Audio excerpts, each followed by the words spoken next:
আজকে তোমাদের সাথে একদম নতুন পদ্ধতিতে একটা রেসিপি শেয়ার করব। আর কি সেই রেসিপি, তোমরা শুরু থেকে শেষ পর্যন্ত আমার সাথেই থাকো। ছোট্ট একটা ভিডিও।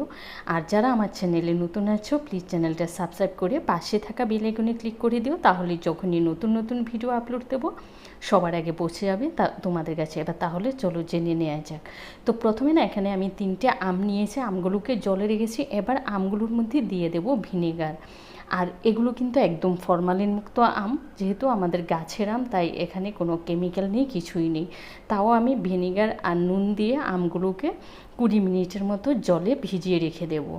তো দেখো, আমগুলোকে একদম ভালো করে নুন আর ভিনেগার জলে ভিজিয়ে রেখেছি। এবার 20 মিনিট পর ফিরে এসেছি। আমগুলোকে আবারও একটু হাত দিয়ে কষলে কষলে ভালো করে ধুয়ে নিয়েছি। এবার আমগুলো থেকে না আমের খোসাটাকে কেটে নিয়েছি। আমের খোসাটা একটু মোটা মোটা করে কেটে নিতে হবে।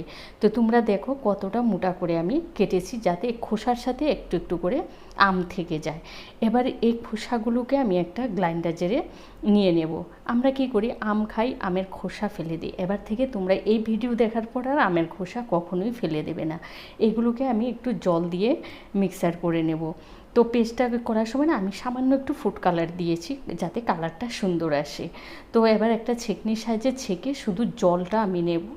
তো আমি এখানে একটা বাটি দিয়ে 2 বাটি হয়েছে। 1 বাটি হয়েছে আমের পিওর রসটা, আর 1 বাটি জল দিয়েছি। এবার ওই বাটি দিয়ে আমি 1.5 বাটি দিয়েছি চিনি। চিনিটাকে ভালো করে মিশিয়ে নেব। মিশিয়ে নিয়ে এবার জাল করে নেব। আর কোনো কাজ নেই, শুধু জাল করে নিতে হবে আর মাঝে মধ্যে নেড়ে দিতে হবে, যাতে নিচ থেকে লেগে না যায়। তো এভাবে জাল করে নেওয়ার পর এটা একটু ধৈর্য ধরে কিন্তু এই কাজটা করতে হবে, যেহেতু আমরা শুধু তোমার ছেঁকে নিয়ে জলটা দিয়ে তৈরি করছি। তো এই এটা তোমার জেলিটা তৈরি হতে কিন্তু অনেকটাই টাইম লেগে যাবে, তাই অধৈর্য হলে চলবে না, ধৈর্য ধরে ধরেই কাজটা করতে হবে। তো জেলিটা পুরোপুরি তৈরি। এবার আমি কি করছি, নামিয়ে না সাথে সাথে যেই পাত্রে আমি রাখবো সেই পাত্রে নিয়ে নিয়েছি। নেওয়ার পর উপরে যে একটু সাদা ফেনা ফেনা ওঠে, সেটাকে আমি কেটে তুলে ফেলে দিচ্ছি একটা চামচের সাহায্যে। তাহলে কি হবে, জেলিটা দেখতে একদম স্বচ্ছ হবে। তোমরাও কিন্তু এই পদ্ধতিটা করতে একদমই ভুল করবে না। যতটা পারবে উপরের থেকে সাদা যে ফেনাযুক্ত অংশটা থাকে সেটাকে ফেলে দেবে। তো তোমাদের এবার দেখাচ্ছি জেলিটা কতটা স্বচ্ছ হয়েছে। তো যেহেতু এখন গরম, একটু তরল রয়ে গেছে, সেই জন্য আমি এটাকে ঠান্ডা করে নেব। তো ঠান্ডা করে তোমাদের সাথেই এসছে, দেখো কতটা সুন্দর হয়েছে, তাও আবার আমের খোসা দিয়ে। তোমরা অবশ্যই এটা তৈরি করে নেবে। এটা এখনও গরম আছে। এই গরম একদম যখন ঠান্ডা হয়ে আমি একটু ফ্রিজ থেকে নিয়েছি, তোমরা দেখতে পারো কত সুন্দর হয়েছে।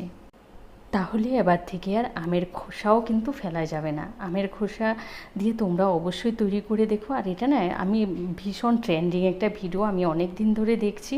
তা আমি ভাবলাম তেতো হয় কি না, একদমই না, খেতেও কিন্তু দুর্দান্ত হয়। কেউ বুঝতেই পারবে না যে এটা আমের খোসা দিয়ে তৈরি। ভিডিওটা ভালো লাগলে লাইক কমেন্ট শেয়ার করতে।